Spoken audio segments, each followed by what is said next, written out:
Praise the Lord. இன்றைய வாக்குத்தத்த வசனம், என் ஜனங்கள் வெட்கப்பட்டு போவதில்லை. யோவேல் 2:27.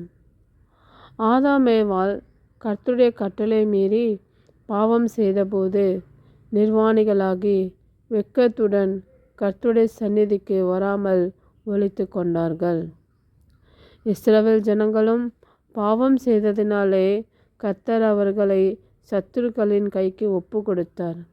அந்த சத்துருக்களாகிய அந்நிய ராஜாக்கள் இஸ்ரவேல் ஜனங்கள் அடிமைகளாகி அவர்களை அவமானப்படுத்தினார்கள்.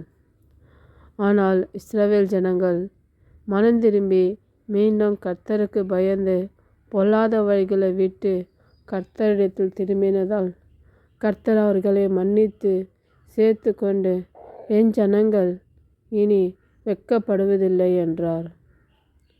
இன்றைக்கு எதினால் உனக்கு வெட்கம் உண்டாயிற்று?